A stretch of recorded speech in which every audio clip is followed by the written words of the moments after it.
ऋषि मुनियों की पावन धरती, देश धर्म का नाता है।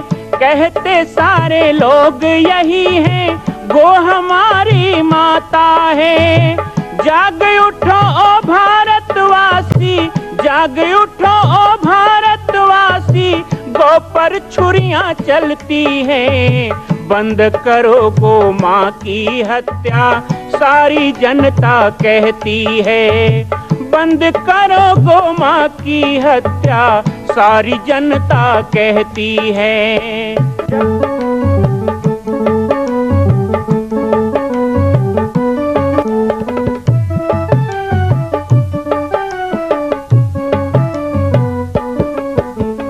जगह जगह पर बूचड़ खाना, लाखों गौएं कटती हैं। किसे सुनाए व्यथा हमारी, नैना नीर बहाती हैं। रक्षा करना गौ माता की, रक्षा करना गौ माता की, गीता ज्ञान सिखाती है। बंद करो गो माँ की हत्या, सारी जनता कहती है। बंद करो गो माँ की हत्या, सारी जनता कहती है।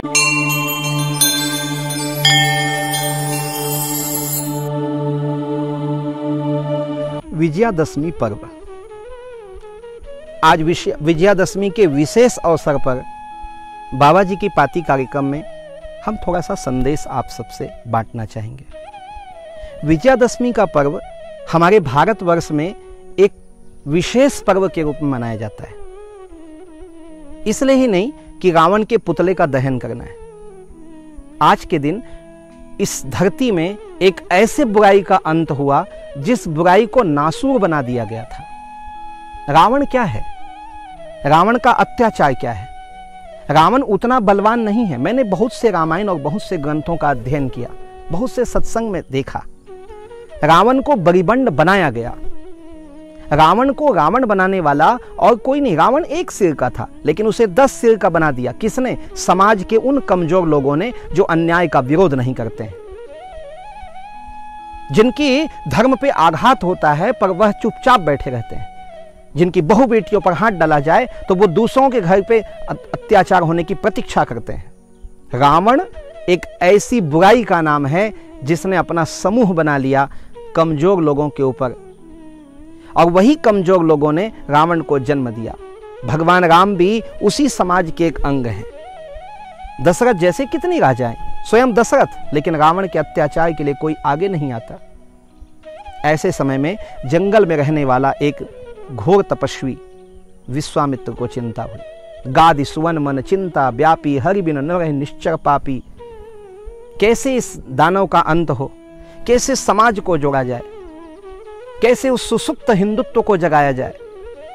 भगवान राम को जाकर के मांगा, मैं जांचन आयो नृप तो ही, साधुता का त्याग किया। आज साधु सोचता है कि मैं समाज से कैसे क्या बोलूंगा। यदि हमारे धर्म की रक्षा के लिए, हमारे सृष्टि की रक्षा के लिए समाज के सामने हमें साधुता छोड़कर हाथ भी फैलाना पड़े तो परमारथ के कारण मांगे न आवे लाज। विश्वामित्र ने वह परंपरा निभाई। राम लक्ष्मण को मांग लाए। रावण के अंत की संरचना प्रारंभ हो गई। मां कैकेयी जैसी नारी जिन्होंने लोकापवाद और साथ ही कलंक को अपनी कीर्ति पे धब्बा लगे, वो सबको कहा होने दो, लेकिन सुहाग से बड़ा, संतान से बड़ा, सुख से बड़ा, समृद्धि से बड़ा देश है, धर्म है, राष्ट्र है। मां कैकेयी ने वरदान मांगा क्योंकि और कोई रास्ता नहीं था। भगवान राम को पथ पथ साथ देने वाले लक्ष्मण जैसे भाई, जगत जननी सीता पतिव्रता जिन्होंने पति का पग पग साथ दिया, हनुमान जैसे सेवक और सुग्रीव जैसे मित्र भगवान राम को मिले। लेकिन भगवान राम को देखिए कि 14 वर्ष का वनवास पा करके भी वो कहते हैं कि पिता दीन मोहे कानन राजू, पिता ने मुझे जंगल का राज्य दिया है, मुझे वनवास नहीं दिया है। और ऐसी उदात्त भावना के साथ 14 साल की जवानी उन्होंने देश की सीमाओं के लिए लगा दिया। आज हम 14 दिन 14 मिनट नहीं देना चाहते।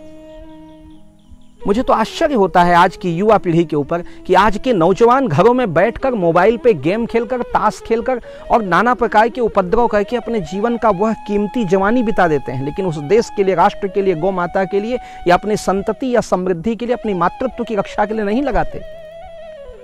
और जो ये करें तो उनको लोग पागल कहते हैं। वो माँ बाप भी चिंतित होते हैं कि हमारा बेटा जय श्री राम बोलता है, गौ माता की नारे बोलता है, संतों के पास जाता है, तुम्हें तो गर्व होना चाहिए कि तुम्हारा बेटा अपने जवानी का सदुपयोग कर रहा है। भगवान राम के विजयादशमी पर्व को मनाने से पहले सोच लो कि विजयादशमी क्यों मनी, क्योंकि राम जी ने 14 वर्ष अपना दिया तिल तिल होम करके। उनको सबरी, केवट, गीधराज, जटायु और गिलहरी जैसे मित्र मिले। ये एक पराक्रम है समाज का, जिसका प्रगटीकरण भगवान राम के साथ हुआ और वही जाकर रावण के दहन का, रावण के अंत का कारण बनता है। आज विजयादशमी में केवल रावण के पुतले मत जलाइए, एक संकल्प लीजिए उसी परिवर्तन का और कदम आगे बढ़ाइए उसी परिवर्तन की ओर।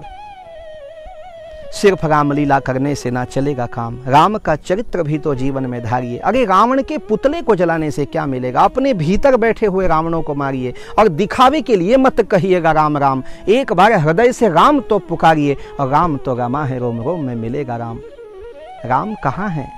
सब में रमण करने वाला, एक दृढ़ इच्छा शक्ति के रूप में, कर्तव्य निष्ठा के रूप में, अधर्म के खिलाफ लड़ने के रूप में हमारे भीतर वो जो जज्बा है वही राम है। उस राम को जगाना, उस राम का अवतरण करना, तब रावण का दहन होगा। रावण के पुतले जलाने से रावण का दहन नहीं होगा। रावण दहन होना चाहिए। हमारे देश में, हमारे छत्तीसगढ़ में भी कई आदिवासी क्षेत्रों में लोगों को बरगलाया जा रहा है कि रावण के पुतले मत जलाओ। मैं क्या, क्यों? नाम नहीं लेना चाहूंगा। छत्तीसगढ़ का एक प्रमुख नेता है, वो राम को अपशब्द बोलता है, उसके बाद भी छाती ठोंक के घूमता है, और हम लोग रावण के पुतले जला रहे हैं। ये तो जिंदा रावण घूम रहे हैं यहाँ पर, जो आज भी राम को रावण की तरह दुर्वचन कह रहे हैं, पर हम में वो अंगद हनुमान की भावना नहीं रह गई। इसीलिए रावण 10 सिर उठाकर और 20 सिर उठा के घूम रहे हैं। हमारे माताओं बहनों को तिरस्कृत करने वाले, हमारे धर्म का अपमान करने वाले इन रावणों का भी नाश होना चाहिए। इनकी हत्या नहीं, इनकी भावनाओं की हत्या करो, इनके दुर्विचार को रौंद डालो, कुचल डालो, अपनी पराभव ये स्वीकार करें। ऐसा हमारा पराक्रम होना चाहिए। रावण के पुतले जलाने का पर्व जरूर मनाना चाहिए, रावण का पुतला जलाना चाहिए, दशहरा उत्सव होना चाहिए और सार्वजनिक रूप में होना चाहिए, ताकि लाखों लाखों वर्षों से, 17 लाख वर्षों से हम जो समाज को और पूरे विश्व को संदेश दे रहे हैं कि जो हमारे भारत की सीता की तरफ कुदृष्टि डालेगा उसका अंत इतना भयानक होगा कि लाखों वर्षों तक उसके अंत का लोग जश्न मनाया करेंगे। ये रावण दहन का कार्य है। विजयादशमी माँ भगवती के पावन नवरात्रि पर्व के विश्राम की भी बेला है। आज के दिन जोत जमारे विसर्जित किए जाते हैं, आज के दिन उपवास खोला जाता है। लेकिन कुछ ऐसे भी लोग हैं जो लोग धर्म के नाम में केवल पाखंड करते हैं कि मैं 9 दिन शराब नहीं पीऊँगा, मैं 9 दिन मांस नहीं खाऊंगा, मैं 9 दिन नशा नहीं करूंगा, मैं 9 दिन झूठ नहीं बोलूंगा, मैं 9 दिन मौन व्रत रखूंगा। और 9 दिन होते ही 10वें दिन वो सारे बुरे कर्म करने लग जाते हैं। मैं उन सबको भी सावधान करूंगा। आपने 9 दिन की नवरात्रि नहीं की है कि दशहरे के दिन आप रावण बन के घूमें। अपने जीवन को वैसा ही बनाइए जैसा 9 दिन आपने पवित्र बना के रखा था। कितना अच्छा लगता है कि 9 दिन तक के हमारे घरों में धूप, गुंगल, लोभान, अबीर, दसांग का, कपूर का, घी के दिए की सुगंध फैली रहती है। अगर ये प्रतिदिन करो, 12 महीना करो, कितना अच्छा लगता है कि हम 9 दिन नवरात्रि में सुबह स्नान कर, माथे में चंदन लगाकर, पवित्र वस्त्र धारण करके और माता के सामने बैठ के अर्गला या फिर देवी कवच का पाठ करते हैं, दुर्गा चालीसा पढ़ते हैं, ओम ह्रीं ह्रीं क्लीं चामुंडाय विच्चे का जाप करते हैं, माला लेके बैठ जाते हैं, अपने बच्चों को ले आते हैं, सब मिलके परिवार आरती करते हैं, जय अम्बे गौरी करते हैं। ये 12 महीना कीजिए ना। क्यों इसको पाखंड बना लिया कि 9 दिन दिखाने के लिए भक्ति करते हो? आज दशहरे के दिन आप संकल्प लो कि जो 9 दिन किया वो 100 दिन करेंगे, जो 100 दिन किया सहस्त्र दिन करेंगे, जो सहस्त्र दिन किया वो जीवन पर्यंत करेंगे। तो हमारा हर दिन नवरात्रि हो जाएगा, हमारा हर दिन रावण वध का दशहरा और आने वाले राम जी के अयोध्या आगमन की दिवाली हमारा हर दिन हो जाएगा।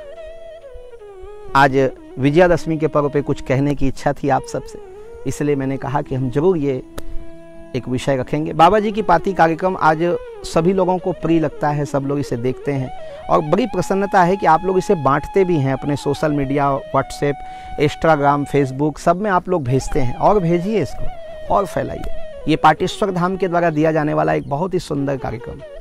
हमें तो बड़ी प्रसन्नता है कि हमारे इस YouTube चैनल के माध्यम से अभी पुरुषोत्तम मास कथा को 1 महीने लोगों ने देखा, विदेशों तक देखा। प्रसन्नता इस बात की भी है कि बाबा जी की पाती के माध्यम से अब यह कार्यक्रम YouTube में सुरक्षित होता जा रहा है। आप गूगल पे भी लिखेंगे बाबा जी की पाती आ जाता है। क्यों? क्योंकि इसमें समसामयिक विषयों पे संदेश दिए जा रहे हैं। मेरे पास एक जिज्ञासा भी आई है कि दशहरे के दिन नीलकंठ पक्षी का दर्शन शुभ माना जाता है, गुरुदेव इस पे बताएं। मैं आप सबको निवेदन करूं, हमारे यहाँ बहुत सी मान्यताएं हैं, मानिए, लेकिन एक बात बताइए, नीलकंठ का दर्शन दशहरे के दिन ही होना शुभ क्यों है, बाकी दिन क्यों नहीं? किसी भी चहकते हुए पंछी को देखिए, किसी भी चहचहाते हुए चिड़िया को देखिए, किसी भी आवाज़ देते हुए तोते को देखिए, ये नीलकंठ को देखिए, ये सब का दर्शन सब दिन शुभ है। कोई पर्व विशेष नहीं होता किसी पक्षी के लिए। गोपाष्टमी हुआ तो गाय को घास खिलाने के लिए गाय ढूंढते हैं, रोटी खिलाना, आज गोपाष्टमी है।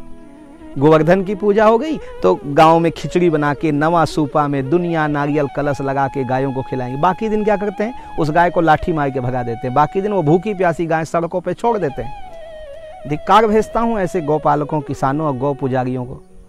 केवल गौ पुजारी का मतलब ये नहीं है, हम तो गंगा घाट में जाते हैं, इलाहाबाद काशी में, तो देखते हैं वहाँ गौदान के नाम में एक बछिया बांध देते हैं गंगा घाट में, ठंडी में ठिठुरते हुए भूखी प्यासी बैठे रहती है और पंडा उसका पूंछ पकड़ा पकड़ा के एक ही बछिया को दिन भर में 100 लोगों से दान करवाता है। ये दुकानदारी बना रखा है। हंसी तो तब आती है जब कभी कभी बाद में पूंछ उठा के देखा तो बछिया ही नहीं है, वो तो बछड़ा है, बैल का ही दान हो रहा है दिन भर, किसी को फुर्सत भी नहीं देखने की। ऐसा ही कुछ बना लिया है कि दशहरा है तो नीलकंठ का दर्शन करें। कई लोग तो पाल के रखते हैं और दिखाते हैं पैसा ले लेके, देखो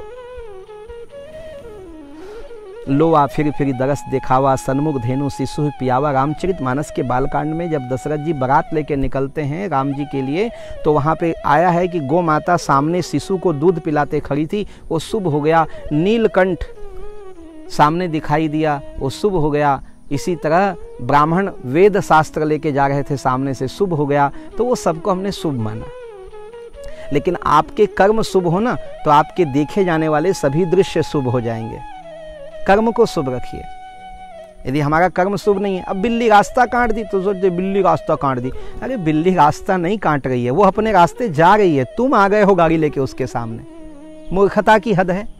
इसे कहते हैं अंधविश्वास, इसे कहते हैं रूढ़िवाद, इसे कहते हैं अनपढ़ और गंवार वाली बात।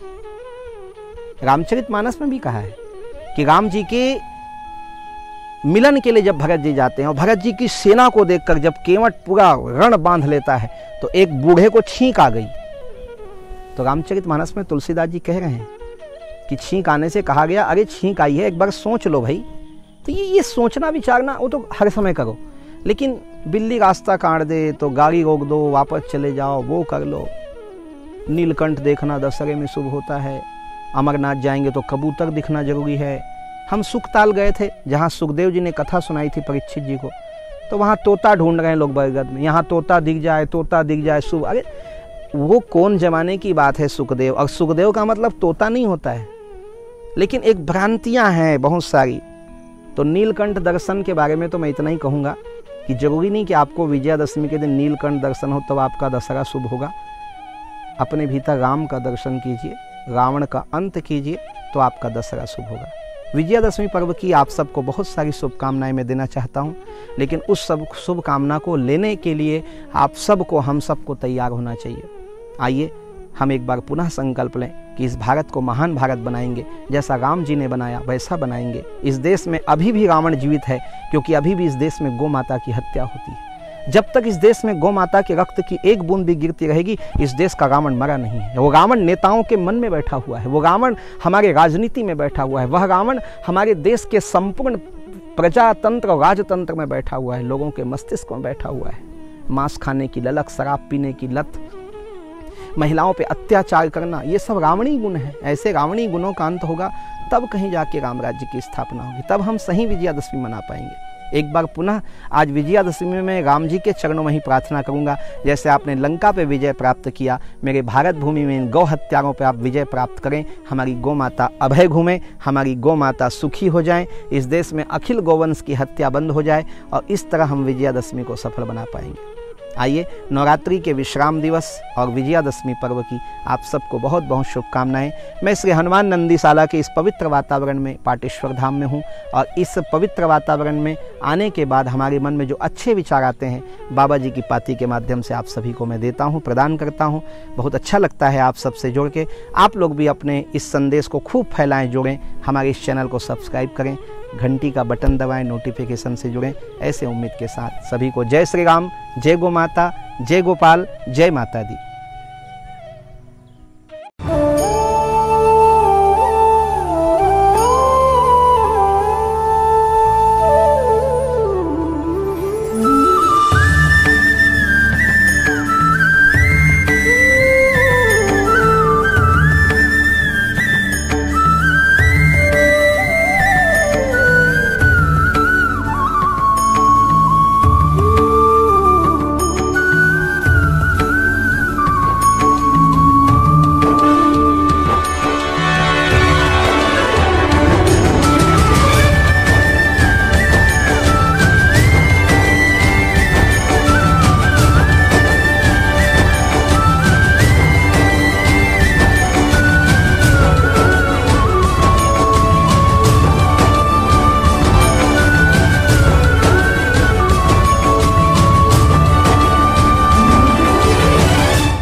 मां कौशल्या की पावन जन्मभूमि छत्तीसगढ़ प्रांत में बालोद जिला में स्थित है श्री सर्वसिद्ध शक्तिपीठ जामड़ी पाटेश्वर धाम। परम पूज्य सद्गुरुदेव राजयोगी बाबा जी की तपस्थली श्री पाटेश्वर धाम और विश्व के अद्वितीय मां कौशल्या जन्मभूमि मंदिर निर्माण का दर्शन करने और इसी प्रकार समसामयिक विषयों पर अपना ज्ञान वर्धन करने के लिए और 10,000 गायों के लिए बनने वाले श्री हनुमान नंदीशाला गो अभ्यारण्य का समाचार प्राप्त करने के लिए आप सभी देखते रहें YouTube चैनल पर राम बालक दास, और हमारे चैनल को आप सभी सब्सक्राइब करें, घंटी का बटन दबाएं ताकि आप सूचनाओं से जुड़े रह सकें। जय श्री राम, जय गो माता, जय गोपाल।